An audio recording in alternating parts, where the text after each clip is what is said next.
Tomo toivoo, että laitetaan nuppu kiinni. Joo. Ei, kun nyt Tomo vähän leikit sen kanssa. Niin. Leikit vähän sen kanssa. Niin. Saa ihanaa paikkaa. Oon, mä tykkään sitä.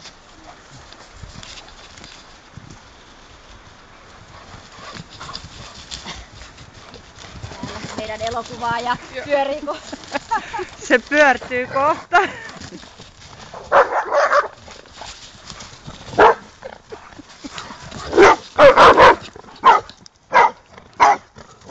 Onko nuppu kivaa olla? Onko kivaa? Mihinkinhän sitä ei pysty niinku, ihan sama kuin se, että koiraa pitää treenata ja sitten pitää saada painia muiden kanssa. Ei Ei nuput pystykään. eikä miltään koiralla. Että ainoa millä pystyy, niin se on oikein niin sillä tehdään. Joo. Just näin just joo. Niin. Onko nyt kivaa uikua? Eikö silloin mun mielestä me oltiin silloin kun se laski sen mielestä. Ne ei se olisi yrittänyt lähteä. Ei Kato kun on muita koiria, niin Se voi olla, että se on just silloin, että Lapissa se oli sekunti siellä. se oli saman tien. Eikä se tullut takaisin. Vaikka mä lähdin toiseen suuntaankin sit loppujen lopuksi. Loputtiko niitä? Ei, mä jouduin lähteä hakemaan. Ja se jäi ensin niin vähän matkan päähän tonne. Se kävi katsomassa, kun mä huusin. Se jäi tonne, sitten lähti uudestaan. Ja sitten kesti taas 20 minuuttia.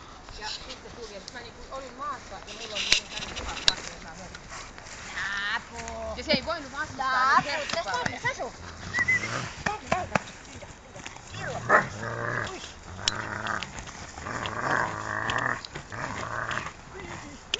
Pitää olla sama keppi. Ei mulla ole enää mitään. Ei oo mitään enää. Ei tuolla. Tää on meidän filmitähti. Prinsessa. Pidä nuppu vaan kiinni. Joo, vedä pois tänne vedä. Ei.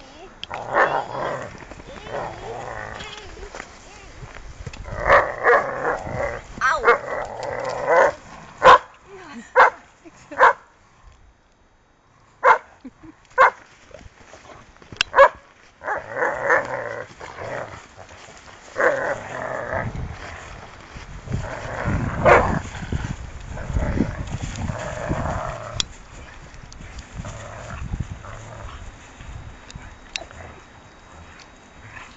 Oikeestihan nuppuhan ei ole ilkeä. Jos hän näyttää, että aina jotain omat mielensä.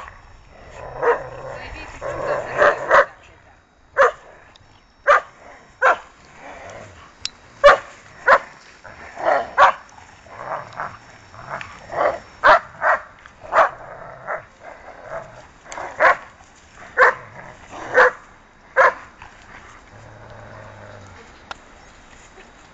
Miksi liitti? Ihanasti. Se oli hieno leikki. Oli. Koska me lähdetään kävelemään niin kuin kohti Kuolanreikää Joo. Silmätietä. Eli kun sitä purua niin kuin vaan eteenpäin. Ja siellä on se Matikaisen leikki. Eli se minkä Espoon kaupunki rakensi Marjon Matikaisen hiihtolatu. Joo. Joo, meidän Eskohan on käynyt siellä kato hiihtämässä. Siellä on ne jyrkkä nousu.